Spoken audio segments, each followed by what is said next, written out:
ഓണപ്പൂക്കളത്തിൽ ഒഴിച്ചുകൂടാൻ പറ്റാത്ത ഒരു ചെടിയെക്കുറിച്ചാണ് ഇന്നത്തെ വീഡിയോ. ബൈത്തുൽ ഗാർഡനിൻ്റെ പുതിയൊരു വീഡിയോയിലേക്ക് എല്ലാ പ്രിയപ്പെട്ട കൂട്ടുകാരെയും സ്വാഗതം ചെയ്യുന്നു. ഇത് നമ്മുടെ ബന്ദി ചെടി അല്ലെങ്കിൽ ചെണ്ടുമല്ലി, ഇതിന് ശരിക്കുള്ള പേര് മാരി ഗോൾഡ് എന്നാണ് കേട്ടോ. അപ്പോൾ നമുക്ക് ഈ നമ്മുടെ നാട്ടിലൊക്കെ ചെണ്ടുമല്ലി ചെടി എന്നാണ് പറയുന്നത്. അപ്പോൾ നിങ്ങളുടെ നാട്ടിൽ എന്താണെന്ന് ജസ്റ്റ് ഒന്ന് കമൻറ്റ് ചെയ്യുക. അപ്പോൾ ഈ ചെണ്ടുമല്ലി ചെടിയുടെ കംപ്ലീറ്റ് കെയറിങ് കേട്ടോ, അതിൻ്റെ പ്രൊപ്പഗേഷൻ മെത്തേഡ്, അതിൻ്റെ പിന്നെ അതുപോലെ തന്നെ ഇതിൻ്റെ വളം, സൺലൈറ്റ്, എല്ലാ കാര്യങ്ങളും പറയുന്ന ഒരു ഡീറ്റെയിൽ വീഡിയോ ആണ്. അപ്പോൾ വീഡിയോ സ്കിപ്പ് ചെയ്യാതെ കാണാം. എൻ്റെ ചാനൽ ഇതുവരെ സബ്സ്ക്രൈബ് ചെയ്യാതെ ആരെങ്കിലും പുതുതായിട്ട് കാണുന്നവരുണ്ടെങ്കിൽ ചാനൽ സബ്സ്ക്രൈബ് ചെയ്ത് സപ്പോർട്ട് ചെയ്യാൻ മറക്കരുത്. അപ്പോൾ ഫേസ്ബുക്കിലാണ് എൻ്റെ വീഡിയോ കാണുന്നതെങ്കിൽ ഫേസ്ബുക്ക് പേജ് ഫോളോ ചെയ്യുക. അപ്പോൾ നമുക്ക് വീഡിയോയിലേക്ക് കിടക്കാം. വളരെ ഈസി ആയിട്ട് വളർത്തിയെടുക്കാൻ പറ്റിയ നല്ലൊരു ചെടിയാണ് നമ്മുടെ ഈ ഒരു ചെണ്ടുമല്ലി ചെടി അല്ലേ.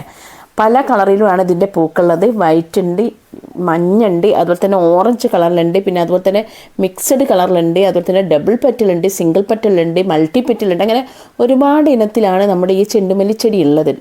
നല്ലോണം ഒരു പൊക്കം വെക്കുന്ന, കുറച്ച് ഹൈറ്റ് വെക്കുന്ന ഒരു ചെടിയാണ് നമ്മുടെ ചെണ്ടുമല്ലി ചെടി കേട്ടോ. നിറയെ നമുക്ക് പൂക്കൾ തരുന്നതുകൊണ്ട് തന്നെ നമ്മുടെ ഗാർഡനിൽ ഒരു ചെടി മതി കേട്ടോ.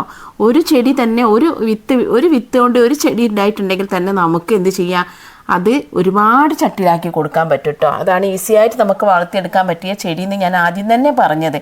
നമുക്കൊരു തൈയൊക്കെ കിട്ടിയിട്ടുണ്ടെങ്കിൽ നമുക്കത് നമ്മുടെ ഗാർഡനിൽ അതും ഇതിന് ഒരു ബ്രൈറ്റ് കളറാണ് കേട്ടോ. പൂക്കൾക്ക് നല്ല കണ്ണിലിങ്ങനെ കണ്ണ് കുത്തുന്ന ഒരു കളറുള്ള പൂക്കളായതുകൊണ്ട് തന്നെ നമുക്ക് നമ്മുടെ ഗാർഡനിലൊക്കെ ഈ പൂക്കൾ ഉണ്ടെങ്കിൽ തന്നെ നമുക്ക് പെട്ടെന്ന് ദൂരെ നിന്നുള്ളവർക്ക് തന്നെ പെട്ടെന്ന് പൂക്കളെ കാണാൻ പറ്റും കേട്ടോ.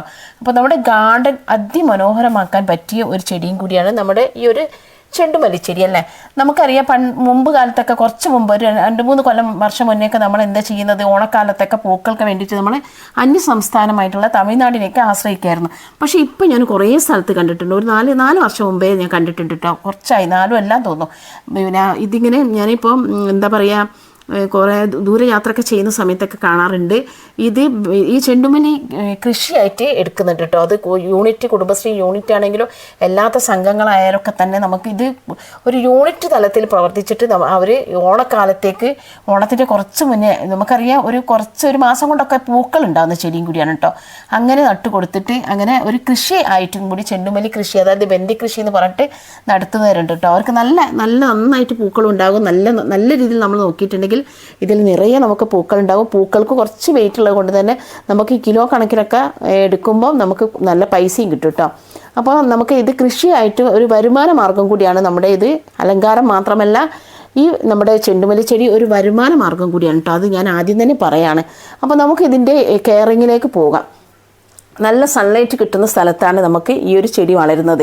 നമുക്കറിയാം, നല്ല ഏത് കാലാവസ്ഥയിലും ഉണ്ടാകുന്ന ചെടിയാണെങ്കിലും നമുക്ക് നല്ല ചൂടുള്ള സമയത്താണ് ബന്ദിച്ചെടിയിൽ ഒരുപാട് പൂക്കൾ ഉണ്ടാവും കേട്ടോ. നമ്മുടെ കേരളത്തിൻ്റെ മണ്ണിലും അതുപോലെ തന്നെ കേരളത്തിൻ്റെ കാലാവസ്ഥയിൽ നന്നായിട്ട് വളരുന്ന ഒരു ചെടിയും കൂടിയാണ് നമ്മുടെ ഈ ഒരു ബന്ദിച്ചെടി, അതായത് ചെണ്ടുമല്ലി. അപ്പോൾ നമുക്കിത് നല്ല സൺലൈറ്റ് കൊടുക്കേണ്ട ഒരു ചെടിയാണ്. പിന്നെ വെള്ളത്തിൻ്റെ കാര്യം പറയുകയാണെങ്കിൽ നമ്മൾ നട്ട് കൊടുത്തിട്ട് അത് കുഞ്ഞു തൈകൾ നട്ട സമയത്ത് അതൊരു 20 ദിവസം അല്ലെങ്കിൽ ഒരു പൂക്കൾ ഉണ്ടാകുന്ന സമയം വരെ നമ്മൾ നന്നായിട്ട് ഗ്രോ ബാഗിലോ ചട്ടിയിലൊക്കെയാണ് നമ്മൾ നനച്ച് കൊടുക്കണം. അല്ലെങ്കിൽ അതിനുശേഷം പൂക്കൾ ഉണ്ടാകാൻ തുടങ്ങിയാൽ നമ്മൾ നനവൊന്ന് കുറച്ച് കൊടുക്കണം കേട്ടോ. നമ്മൾ ഒരുപാട് നനച്ചിട്ടുണ്ടെങ്കിൽ ഇതിൻ്റെ ഇലകൾ കുറേ വളർന്നിട്ട് നമ്മുടെ പൂക്കൾ കുറഞ്ഞു പോകും. അതുകൊണ്ട് നമ്മൾ പൂക്കൾ ഉണ്ടാകുന്ന സമയത്ത് നമ്മൾ നനവ് കുറച്ച് കൊടുക്കുന്നത് നല്ലതാണ്. അതാണ് നനവിൻ്റെ കാര്യം പറയുകയാണെങ്കിൽ കേട്ടോ. പിന്നെ പോട്ടി മിക്സിൻ്റെ കാര്യം പറയുക, ഏതൊരു മണ്ണിലും നമ്മുടെ ബന്ദിച്ചെടി ഉണ്ടാകും. കാരണം ഇത് മണ്ണിൽ നട്ടു കൊടുത്താലും നമ്മളൊരു വിത്തൊക്കെ വീണിട്ട് നമ്മളെ പറമ്പിൽ വരെ ഉണ്ടാകുന്ന ചെടിയാണ് ഇത് ബന്ദിച്ചെടി. പിന്നെ ഗ്രോ ബാഗിലൊക്കെ നടുന്ന സമയത്ത് നമ്മൾ നടുന്ന സമയത്ത് നമുക്ക് എന്ത് ചെയ്യാം, ഇതിൽ കുറച്ച് പിന്നെ ചൂടുള്ള സ്ഥലത്താണെങ്കിൽ നമുക്ക് കുറച്ച് ചകിരിച്ചോറ്, അതിൽ ചാണകപ്പൊടി, മണലൊക്കെ ആഡ് ചെയ്തിട്ട് നമുക്ക് കമ്പോസ്റ്റൊക്കെ ഇട്ടിട്ട് നമുക്ക് ഗ്രോ ബാഗിൽ നട്ട് കൊടുക്കാൻ പറ്റുന്നതാണ്. പിന്നെ ഇത് നമ്മൾ തൈ നട്ടിട്ട് ഒരു 25 ദിവസം ആകുമ്പോഴേക്കും അതിൻ്റെ തലപ്പ് നമ്മൾ നുള്ളിക്കളയണം. തലപ്പ് കളയുന്ന സമയത്താണ് അതിൽ ഒരുപാട് ബ്രാഞ്ചസ് വന്നിട്ട് അതിലൊരു ബ്രാഞ്ചസ് മൊത്തത്തിൽ നമുക്ക് പൂമുട്ടുകൾ ഉണ്ടാകും കേട്ടോ. ഇതൊരു കുറ്റിച്ചെടിയായിട്ട് നല്ല ഒരു ബുഷിയായിട്ട് വളരണമെങ്കിൽ നമ്മൾ ഇതിൻ്റെ മുകൾ ഭാഗം നമ്മൾ കട്ട് ചെയ്ത് കൊടുക്കണം കേട്ടോ, അതാണ് വേണ്ടത്. പിന്നെ പൂക്കൾ ഉണ്ടാകുന്ന സമയത്ത് ഉണങ്ങിപ്പോകുന്ന പൂക്കൾ ഉണ്ടാകില്ല. ഉണങ്ങിപ്പോകുന്ന പൂക്കൾ നമ്മൾ എന്ത് ചെയ്യണം, വേഗം അത് കട്ട് ചെയ്ത് കൊടുത്തിട്ടുണ്ടെങ്കിൽ അവിടെയും നമുക്ക് പുതിയ ബ്രാഞ്ചസ് വന്നിട്ട് നമുക്ക് പൂമട്ടുകൾ ഉണ്ടാവും. പിന്നെ ഇതിന് നല്ലൊരു മണമാണ് കേട്ടോ. ഇതിൻ്റെ പൂവിന് ഇലക്കും നല്ല മണമുള്ളത് കൊണ്ട് തന്നെ കൊതുകൊന്നും ഇതിൻ്റെ അടുത്തേക്കേ വരില്ല. അപ്പോൾ ഈ ചെടി നമ്മൾ മറ്റുള്ള ചെടിയുടെ അടുത്താണ് നട്ടു വെച്ചിട്ടുണ്ടെങ്കിൽ ആ ചെടിക്കും കൂടി ഒരു കീടങ്ങൾ വരാതെ ഈ ചെടി ആ ചെടിയെ സംരക്ഷിക്കും. കാരണം ഇതിൻ്റെ അടുത്തേക്ക് കൊതുകോ പ്രാണിയോ ഒന്നും വരില്ല. ആ ഒരു സ്മെല്ലിൻ്റെ പേരുണ്ട്, ഇപ്പോൾ പെട്ടെന്ന് എനിക്ക് മറന്നുപോയി. അപ്പോൾ അതുകൊണ്ട് തന്നെയാണ് ഇതിൻ്റെ ഇലയിൽ അടങ്ങിയിരിക്കുന്ന അതുകൊണ്ടാണ് ഇതിൽ പിന്നെ കൊതുകൊന്നും അടുത്തേക്ക് വരാത്ത കേട്ടോ. പിന്നെ ഇതിൻ്റെ ഒരു പ്രൊപ്പഗേഷൻ മെത്തേഡ് എന്ന് പറഞ്ഞിട്ടുണ്ടെങ്കിൽ നമുക്കറിയാം, ഒരു വിത്ത് വീണിട്ടുണ്ടെങ്കിൽ തന്നെ അതിൽ ഒരുപാട് തൈകൾ ഉണ്ടാവല്ലേ.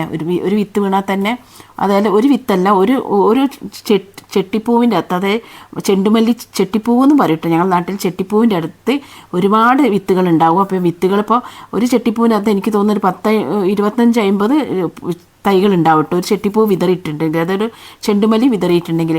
പിന്നെ നമുക്ക് സ്റ്റെമ്മ് കട്ടിങ്ങിലൂടെയും ഇതിൻ്റെ പുതിയ തൈകൾ ഉണ്ടാക്കിയെടുക്കാം.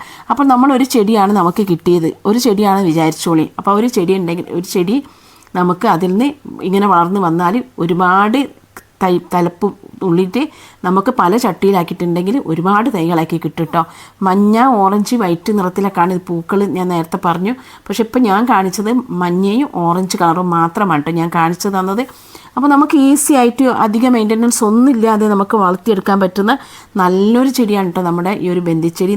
നമുക്കൊരു അലങ്കാരം മാത്രമല്ല, നേരത്തെ ഞാൻ പറഞ്ഞ പോലെ നല്ലൊരു വരുമാന മാർഗം കൂടിയാണ് നമ്മുടെ ഈ ചെടിയല്ലേ.